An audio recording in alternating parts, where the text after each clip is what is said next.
약 2년 전에 프랑스의 대표적인 일간지 르몽드지가 한국에 대한 뉴스를 사진과 함께 실었는데요. 바로 저런 내용입니다. No Kids Zone in Korea.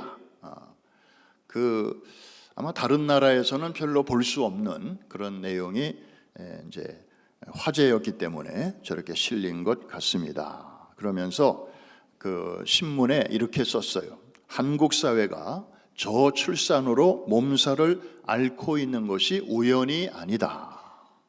한국의 젊은 부모들은 아이가 있다는 것만으로도 피곤해하기 때문이다. 이제 그렇게 코멘트를 했습니다. 그 신문에서는 한국의 저 노키즈족은 2010년대부터 생겨나기 시작했고, 저런 간판, 카페나 식당에 노키즈 이렇게 써놓은 그 이유는 업주가 부담해야 되는 법적 책임과 주로 연결이 돼 있다고 그렇게 분석을 하고 있습니다. 지금도 대한민국 지도에 구글 맵에 노키즈 존을 표시한 그 내용을 쉽게 찾을 수가 있다고 합니다. 미리 이제 알고 애들을 데려가도 되나 안 되나 하는 거를 이제 부모들은 미리 알아보고 이제 간다는 거죠.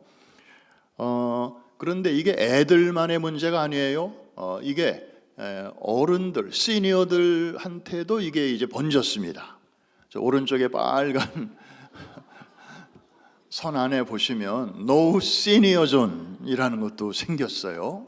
60세 이상 어르신 출입 제한. 저 아메리카노가 있는 거 보니까 카페인 것 같습니다. 퇴직하시고 어디 출근할 때도 없으신 은퇴하신 시니어들, 아침에 와서 커피 한 잔 시켜놓고 한나절 종일 앉아 계시는 그런 분들이 이제 영업에 조금 좀 지장을 준다 생각하니까 저렇게 써놓은 것 같습니다. 이거 60세 이상, 한국은요 60세가 되면 대개 이제 직장에서 명퇴, 은퇴 이제 하는 그런 연령이니까 저렇게 된 것 같습니다. 이거 서러워서 살겠나, 그죠? 네. 그런데 이게 꼭 한국의 일만은 아니에요. 이게 또 어느새 해외까지 이렇게 번지게 되었는데 2026년 금년 크루즈 광고에 또 Kid Free Cruise, 애들은 데려올 수 없는 그냥 Adults Only 이런 크루즈도 또 생겼습니다. 세상은 자꾸 이렇게 자기들의 어떤 코드에 맞는 그런 사람들끼리의 모임을 원하고, 그렇지 않은 사람들은 exclude, 이렇게 배제시키는 이런 분위기가, 한쪽에서는 그런 차별을 없애자라는 그런 운동이 일어나고 있는 반면에 또 다른 한쪽 구석에서는 이러한 아주 배타적인 그러한 일들이 일어나고 있습니다. 자, 오늘 말씀은 이제 이것과 관련된 그런 말씀이니까 한번 잘 들으시면 좋은 결론으로 또 이어질 수 있을 것입니다. 오늘 본문에 아주 대조적인 두 그룹이 나옵니다. 한쪽 그룹은 자기 아이들을 어떻게 해서든지 예수님께로 이렇게 데려오려는 그룹이 있습니다. 주로 부모 그룹이죠. 그런데 다른 한 그룹은 그렇게 데려온 아이들을 쫓아내는 그룹입니다. 귀찮다고, 성가시다고, 꾸짖고 쫓아내는 그룹인데, 도대체 이 못돼 먹은 사람들이 누군가 하고 봤더니, 따라하십시오, 제자들. 아니, 누구보다도 아이들을 환영하고 그래서 주님을 기쁘시게 해드려야 할 제자들이 그런 일을 하고 있는 것입니다. 여기에 오늘 우리가 주목할 필요가 있습니다. 알만한 사람들이, 그리고 그런 일을 해서는 안 될 사람들이 앞장서서 예수님을 위한답시고 그렇게 하고 있는 이 현실을 우리가 거울 삼아 볼 필요가 있습니다. 자, 데려오는 사람들, 아까 말씀드렸죠? 자기 아이들을 예수님께로 데려오려고 하는데 그 이유가 뭔가 봤더니 예수님이 이 아이들을 한 번이라도 좀 만져주셨으면 좋겠다라는 바람으로 그렇게 합니다. 사실 그 당시에는 아이들은요, 가족 숫자에 들어가지도 않았습니다. 그러니까 그런 아이들을 보는 부모들의 그 시선도 이 아이가 꼭 이 유대 사회에서, 로마가 지배하는 이 유대 사회에서 반드시 성공해야 돼, 뭐 출세해야 돼, 뭐 이런 기대는 그렇게 크지 않았을 것입니다. 다만 정말 이 아이에게 필요한 것은 예수님의 터치야. 그거 하나만이라도 이 아이에게 내가 해줄 수 있으면 그거는 내가 이 아이에게 줄 수 있는 최고의 선물이야. 내가 이 아이를 뭐 사회적으로 출세할 수 있도록 뒷바라지를 할 수 있는 것도 아니고, 그래서 이 부모들은 이런 소박한 그런 디자이어를 갖고 있었던 것입니다. 그래서 비난을 무릅쓰고 아이들을 데리고 안고 나왔습니다. 그들은 체면을 따지지 않았습니다. 그저 내 자녀의 인생에 주님이 한 번만이라도 이렇게 안아주시거나 혹은 손을 잡아주시거나 이렇게 터치를 해 주시기를 바랬을 뿐입니다. 그런 절박함이 있었고 그런 영적인 갈급함이 있었던 것이죠. 이게 바로 아이들을 데려오게 만들었습니다. 이것은 주님에게 기쁨이었습니다. 그런데 막아서는 사람이 또 있다고 그랬죠. 자, 제자들은 그냥 막아선 것만이 아니었습니다. 15절, 사람들이 예수께서 만져주심을 바라고 자기 어린 아기를 데리고 오매. 이건 부모들이죠. 그 다음에 제자들이 보고 꾸짖었다 그랬습니다. 누구를 꾸짖었을까요? 목적어가 누구예요? 어린 아기들한테 뭐 꾸짖어봐야 애들이 말귀를 잘 알아들을 것도 아니고 누구를 꾸짖었을까요? 부모들, 데려오는 사람들을, 그 애꿎게 아이들을 데려오는 사람들을 꾸짖었습니다. 왜 그랬을까요? 제자들의 논리는 분명합니다. 지금 예수님이 심오한 하나님 나라의 일을 말씀하고 있는데 애들이 와서 그저 울고 젖달라고 그러고 땡깡 부리고 소란을 피우면 안 되지 않냐. 정숙을 필요로 하는 이 자리에 애들은 제발, 그래서 소위 이 거룩한 일을 하는 일에 방해받고 싶지 않았던 거죠. 여기서 우리가 주목해야 할 포인트가 하나 있습니다. 지금 제자들은 자기들을 위해서 하는 거예요? 아니에요. 소위 예수님을 위한답시고 하는 것이죠. 그런데 결국에는 예수님이 하고자 하시는 일을 지금 막고 있는 것이고 방해하고 있는 것이에요. 제일 먼저 앞장서서 도와야 할 이 제자들이. 아까 노키즈존, 뭐 한국에서 특별히 성행하고 있다 이런 뉴스를 이게 얼마나 대단하면 프랑스의 르몽드지에까지 실렸겠습니다만은 이거 2010년도부터 시작된 게 아니더라고요. 보니까 노키즈존의 효시는 예수님의 제자들이에요. 애들은 오지 말라고, 애들은 데리고 가라고, 뭐 막은 것 정도가 아니고 꾸짖었다까지 했습니다. 그들은 효율성을 앞세웠습니다. 오늘날에도 소위 여러분들도 물건 하나 좀 옷을 한 벌 사려고 그래도 무슨 전자제품 하나 사려고 그래도 가게에 왔으니까 이거 살까 하다가도 꼭 한번 좀 전화기를 두드려 보죠. 온라인 쇼핑몰에서는 이거 똑같은 물건을 얼마에 파나 해가지고 다 비교해서 괜찮다 그러면은 마지막 파이널 터치를 하지 않습니까? 소위 한 푼이라도 우리가 아껴야 되니까, 또 가성비를 따지다 보니까 어느새 우리의 생활 패턴이 그렇게 달라진 것입니다. 너도 나도 효율을 찾습니다. 그런데 이게 이제 신앙생활에까지, 교회 생활에까지 들어옵니다. 각 부서마다 일을 할 때에 또 이런 것을 참 따집니다. 물론 안 따지는 것도 문제예요. 그냥 뭐 지불 청구서 이렇게 할 때 보면 정말 어떤 부서는 정말 꼼꼼하게 다 생각해서 이렇게 올린 흔적이 나타나는데, 어느 부서는 그냥 막 헤프게 그저 신청하면 딱딱 주니까 옛날에는 오늘 신청하면 그거 받아내려면 최소 한 달은 걸려야 됐어요. 그리고 재정실에 때로는 불려가서 직접 설명을 해야 돼. 이걸 왜 사야 되는지 그래서 교회 살림을 줄이고 전략하고, 그때 사용됐던 유명한 표현이 있습니다. 마른 수건도 쥐어짠다. 여러분, 이 가성비, 효율 정말 중요한 것입니다. 그런데 성경을 보면 그런 게 이렇게 통하는 영역이 있는가 하면 그런 게 전혀 먹혀 들어가지 않는 그런 또 부분이 있음을 우리는 알아야 합니다.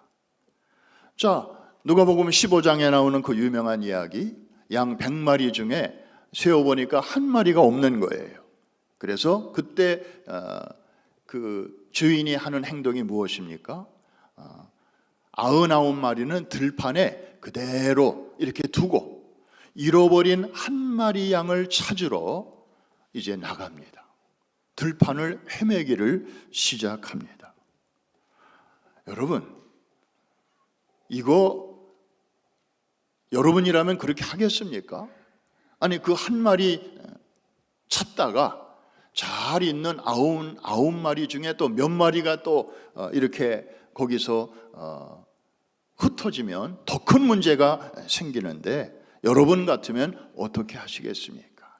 아유, 한 마리 잃어버린 건 좀 속상하지만 그래도 99마리가 남아있잖아. 그러면서 이거라도 내가 잘 지키자. 아마 요즘 사람들은 다 그렇게 생각했을 것입니다. 그런데 이 목자는 달랐습니다. 그 한 마리를 찾아 떠납니다. 무모한 행동입니다. 참 어려운, 보통 사람 같으면 그런 결정 잘 안 합니다. 비효율적인 행동입니다. 그런데 여러분, 이 사건을 바라볼 때 여러분들이 놓쳐서는 안 되는 시각이 하나 있습니다.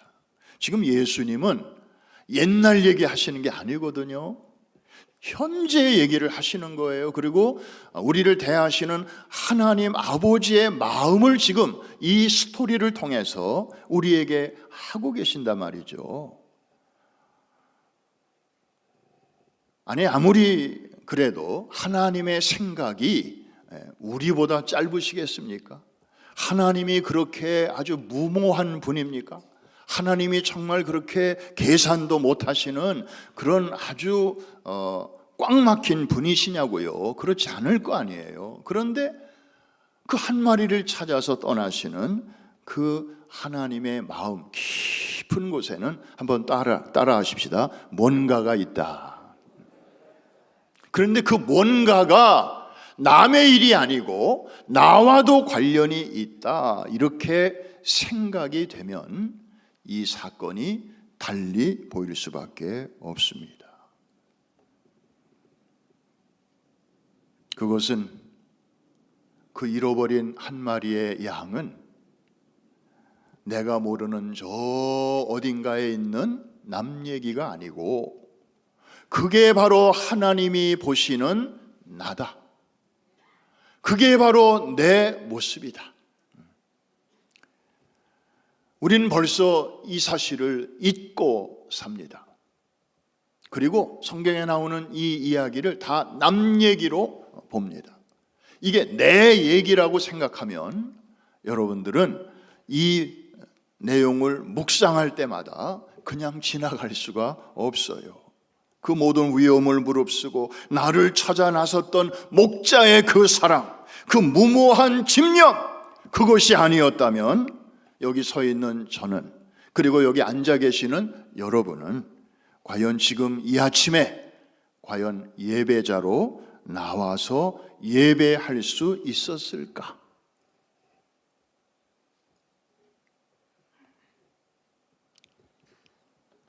잃어버린 양의 이 비유는 현대인의 눈에는 하나같이 불합리적이고 비효율적인 낭비처럼 보입니다. Stupid, so stupid.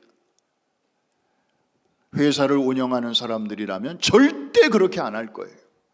그런데 하나님은 그 길을 택하십니다. 그 결과가 바로 저와 여러분입니다. 이해가 되시는 분들만 아멘 하십시다. 그렇다고 하나님은 불합리하시고 비효율적인 분이시냐? 우리가 그렇게 말할 수 없죠. 그러면 이렇게 말해야 옳을 것입니다. 하나님은 합리를 무시하는 분도 아니고 효율을 무시하는 분도 아니시다. 그런데도 사람의 영혼과 관련해서는 이렇게 달리 행하시는 걸 보니 하나님이 하시는 일은 한번 따라해 주시기 바랍니다. 초합리, 초효율, 비가 아니고 그걸 부정하는 게 아니고 그것을 뛰어넘는, 그거를 능가하는 고차원적인 섭리 가운데서 이런 일을 행하시는 분이시다. 이해가 되시면 아멘 하십시다. 그래서 이거를 내가 연결된 사건으로 이해하면 다 충분히 이해가 됩니다. 오늘날 교회 안에도 No Kids Zone이 얼마든지 존재합니다.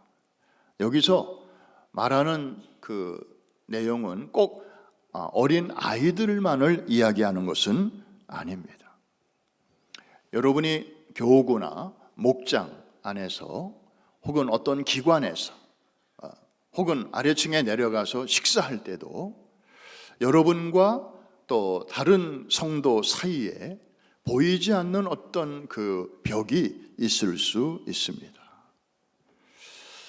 저 사람은 우리 교회에 온 지 얼마 안 되는 새가족이라서 오래 다닌 우리하고는 조금 안 맞을 것 같아.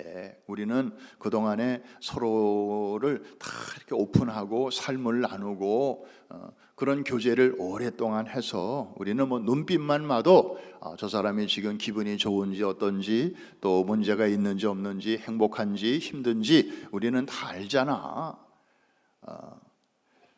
그런데 새로운 식구가 우리 목장이나 우리 모임에 들어오면 그분을 위해서 우리가 다시 또 옛날에 했던 그 과정을 다시 반복하면서 이 새로운 관계를 빌드업 해야 되니까 그거 좀 피곤할 것 같아. 그래서 교구장님 부탁은요, 새로운 가족이 우리 교구로 오면 다른 목장으로 보내주시고 우리 목장에는 No thank you 이렇게 요청하는 목장이 있을까요? 없을까요? 어떻게 알아요? 여러분들의 상상에 맡기겠습니다. 뭐 나쁜 뜻으로 하는 것은 아니죠.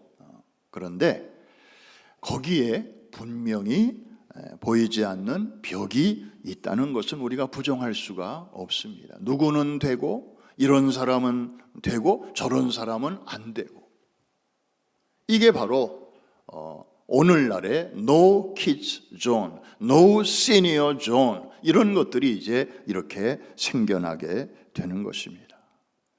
제자들을 우리가 나무랄 수가 없는 것은 그들이야말로 예수님과 함께 한솥밥을 먹는 사람이고 오늘날로 말하면 교회를 다닐 만큼 다니는 사람들인데 오히려 예수님에게 나오려고 하는 사람들을 가로막고 꾸중하고 내쫓는 이러한 역할을 제자들이 했단 말이에요.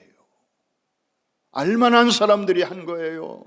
그런 일을 해서는 안 되는 사람들이 그런 일을 참 그거 생각하면 예수님 옆에 있는 사람들도 그런 연약함을 보였다면 우리야 말해 뭐 하겠습니까? 예수님은 분노하셨습니다. 16절 우리 한번 같이 보겠습니다. 예수께서 그 어린아이들을 불러 가까이 하시고 이르시되 어린아이들이 내게 오는 것을 용납하고 금하지 말라. 하나님의 나라가 이런 자의 것이니라. 아까 분명히 말씀드렸죠. 본문은 저렇게 돼 있지만 비단 이것은 어린아이들에게만 국한된 이야기는 아닙니다. 사실 세리와 창기 이런 사람들이 예수님과 가까이 있는 모습을 바리새인들은 눈뜨고 볼 수가 없었어요. 그래서 손가락질하고 비난하고 흉보고 그러지 않았습니까? 예수님은 아이들을 부르시고 가까이 하셨어요. 그리고 제자들에게 말씀하셨어요. 아이들을 용납하고 금하지 말라. 한번 따라해 주시기 바랍니다. 용납하고 금하지 말라. 지금 제자들은 예수님의 사역에 방해될까 봐 예수님을 위한답시고 지금 이렇게 하고 있는데, 여러분 생각해 보세요. 예수님께 진정한 방해자는 누구입니까? 젖달라고 울어제끼는 그런 애들입니까? 예수님은 그런 애들을 아주 귀찮아하신 적이 있으신가요? 예수님에게 방해는 그런 아이들이 아니었습니다. 오히려 누군가 주님에게 나오는 길을 막아서는 이 어른들의 답답한 교만, 이것이 바로 주님께는 가장 큰 방해 요소였습니다. 아이들을 데려온 사람들은 어떻게 해서든지 이 아이, 비록 나이도 어리고 아무것도 모르지만 예수님과 커넥트, 정말 예수님의 그 손길이라도, 손끝이라도 한번 이 아이에게 닿았으면, 주님께 좀 연결됐으면 하는 그런 바람으로 데려왔습니다. 그런데 이 막아서는 제자들은 그 커넥트 되려는 그 순간에 중간에 가로서 가지고 디스커넥트. 이게 바로 문제의 핵심이었습니다.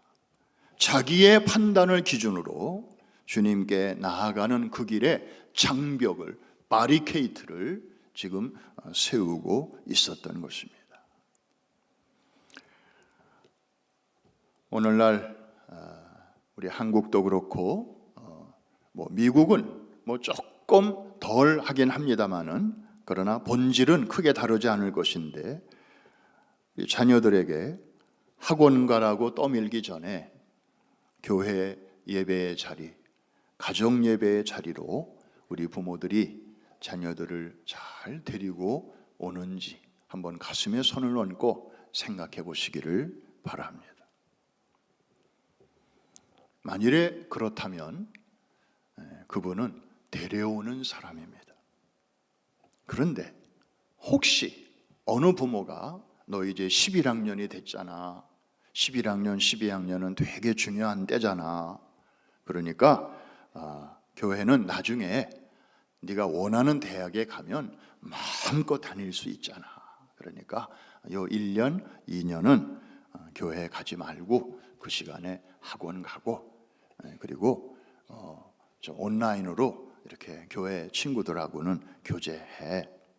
만일에 이런 식으로 자녀에게 말하는 부모가 있다면 그야말로 21세기의 제자들 아니고 무엇이겠습니까? 알만한 사람, 교회 장로, 권사, 집사, 이 부모가 아이들에게 그렇게 어프로치를 한다면 이게 바로 21세기의 제자들입니다.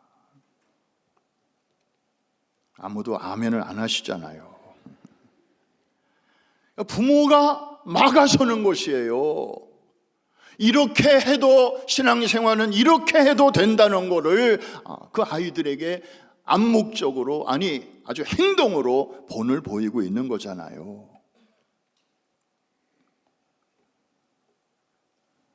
아까 잠깐 말씀드렸습니다마는 교구나 목장에서 우리 새 가족이 오면 참 정말 따뜻한 사랑으로 이렇게 잘 안내를 해 주셔야 되잖아요. 우리도 과거에 한때 새 가족이었던 때가 있었으니까 이거 잊으면 안 돼요. 저도 이 교회 새가족이었던 때가 있었습니다. 1994년 11월 첫째 주일. 여러분들도 마찬가지잖아요. 그때 참 이렇게 주변에 계신 분들이 따뜻하게 안내해주고 또 먹을 것도 갖다 주시고, 그래서 정말 어색했지만 쉽게 이렇게 소프트 랜딩을 할 수 있었잖아요. 우리 그거 잊어먹으면 안 돼요. 공감하시면 아멘.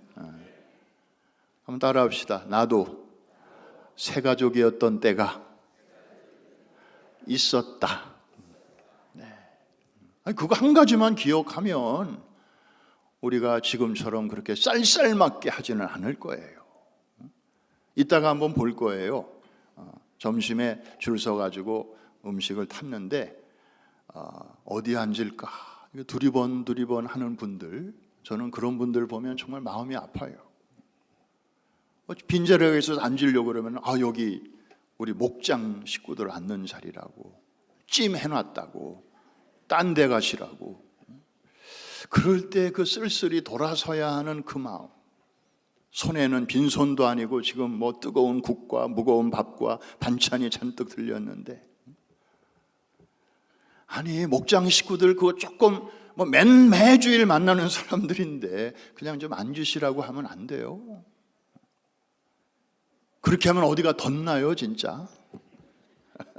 매주 만나고 한 달에 한 번씩 또 예배도 드리고 그런 분들인데, 그 자리 찾는 분에게 우리가 그런 배려를 좀 할 수는 없는가. 무슨 벽이 이렇게 두꺼운 벽이 있어서 그런 분을 우리가 이렇게 리젝트 해야만 하는가. 여러분, 성경에 나오는 말은 아니지만 그런 문제로 씨름하는 우리에게 도움이 되는 좋은 말이 하나 있습니다. 가로막는 벽도, 이 벽이라는 거 있잖아요. 가로막는 벽. 그래서 그것 때문에 앞으로 나아가지도 못하는 이 벽도 눕히기만 하면 길이 된다. 근데 이게 보통 길이 아니에요. 이 벽이라는 게 이렇게 쫙 이렇게 판판하게 다져진 게 벽이잖아요. 이거를 눕히면요, 그 밑에 진흙탕, 뭐 얼음밭, 눈밭, 거기에 우리가 정말 진흙 하나 묻히지 않고 또 차가운 얼음 덩어리 하나 닿지 않고 유유히 건널 수 있는 멋진 길이 되더라 하는 것입니다. 여러분, 혹시 여러분 주위에 그런 보이지 않는 벽이 있다면 희망을 가지세요. 여러분, 이거 한번 눕히기가 어렵지, 정말 오늘 말씀 듣고 맞아, 그 벽은 이거를 이렇게만 90도만 이렇게 눕히면 정말 내가 그동안에 경험하지 못했던 새로운 세계가 열리겠구나, 그런 기대감을 가지고 한번 해보세요. 그러면 여러분들은 정말 여러분이 그런 공사를 하려면 오랜 시간과 경비가 들어가지만 그런 노력을 기울이지 않고도 그동안에 내 가는 길을 막았던 이곳이 이제 거기로 넘어가는 브릿지가 되고, 그리고 통로가 될 줄로 믿습니다. 주님은 지금도 우리에게 말씀하십니다. 그들이 내게 오는 것을 막지 말라.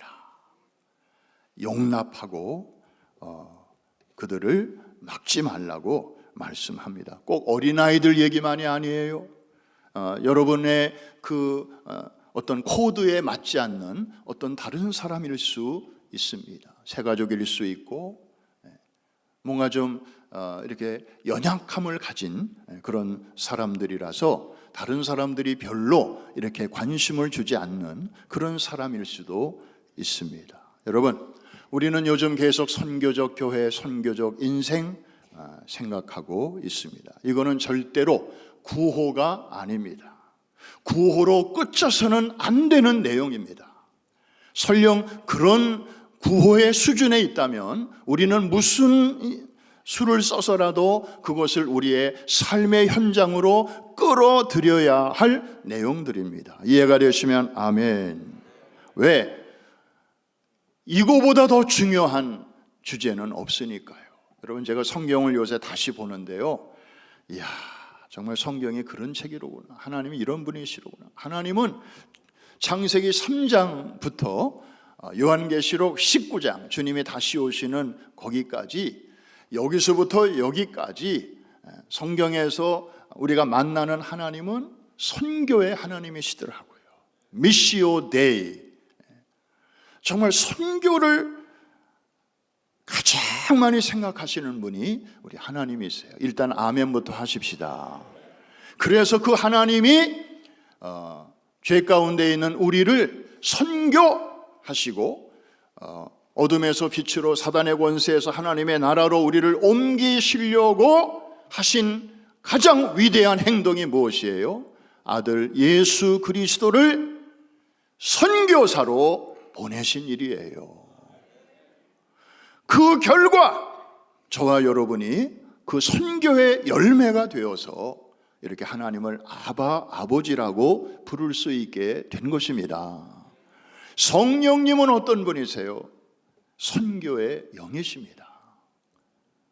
뭐 다른 일도 많이 하시지만 가장 중요하고 1차적인 일은 선교의 영이세요. 그래서 주님, 성령님이 이 땅에 오시면서부터 교회가 탄생이 되었습니다. 성령께서 오시지 않았다면 교회는 세워지지 못했을 것입니다. 그러면 교회는 뭐하는 기관이냐? 선교의 영이신 성령으로 말미암아 세워진 기관이기 때문에 선교하라고 세우신 기관입니다. 주님의 또 다른 몸이에요.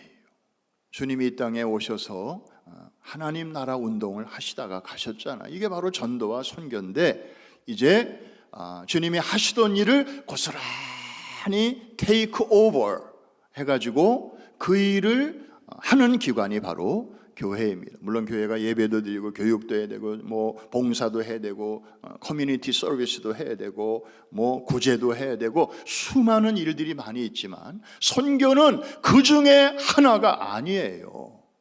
따라합시다. 선교는 그 중에 하나가 아니다. 교회가 해야 할 1차적이고도 가장 중요한 일이 바로 선교입니다. 잘 들으세요. 지금까지는 흘려보내셔도 괜찮은데 지금 이 말을 잘 들으셔야 돼요. 교회가 선교를 위하여 존재하는 것이지 선교가 교회를 위하여 존재하는 것이 아닙니다.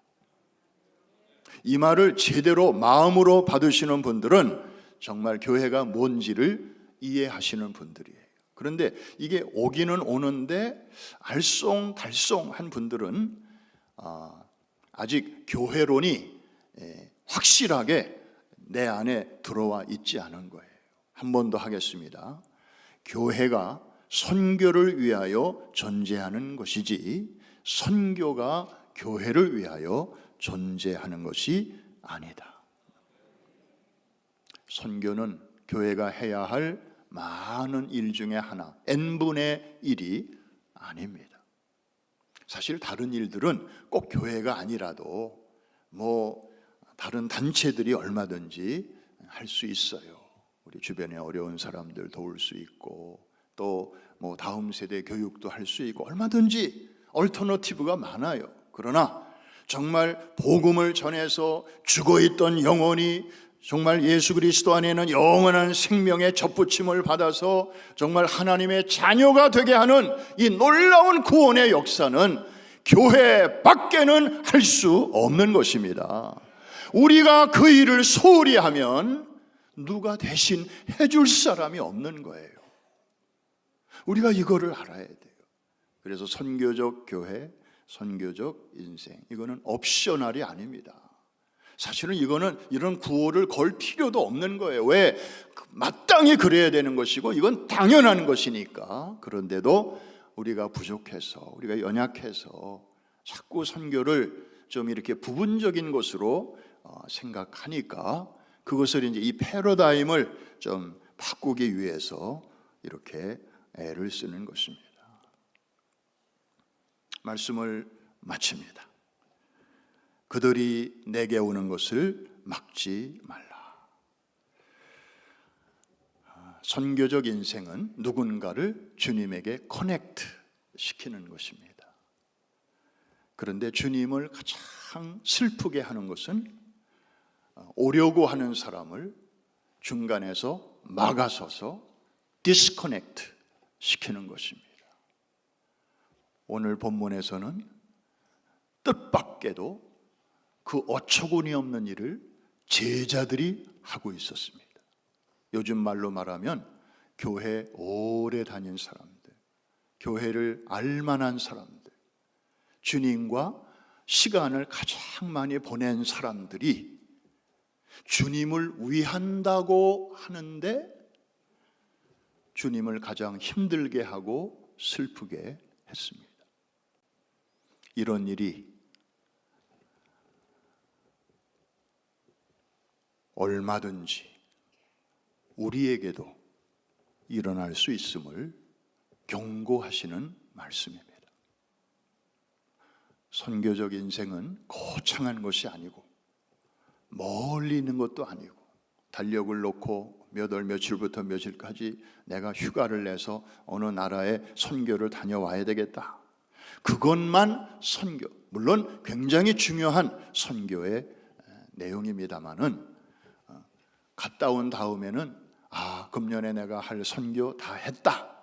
그리고 선교의 시옷자도 그 다음부터는 생각 안 하고 일 저 일에 바빠가지고 돌아다니는 그런 인생, 이제는 우리가 좀 정리하고 정말 아침에 눈을 뜨면서부터 저녁에 내 머리를 베개 대기까지 내가 오늘 만나는 사람, 또 경험하는 일들, 병원에 가서 만나는 의사와 또 거기 같이 앉아있는 환자들, 이 일상적인 삶 속에서 내가 오늘도 누군가를 만나고 혹은 대화를 섞고 또 무슨 행동을 하면서 살아갈 텐데 거기서부터 내가 정말 저 사람을 주님께로 커넥트하고 있는지, 커넥트 시킬 것인지, 아니면 나의 무심코 하는 말 한마디와 행동이 저 사람을 디스커넥트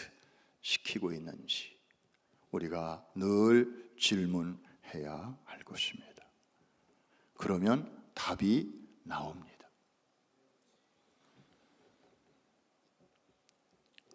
좀 이런저런 그 예를 좀 들면서 이렇게 사는 사람도 있습니다. 저렇게 사는 우리 성도도 있습니다. 좋은 시범입니다.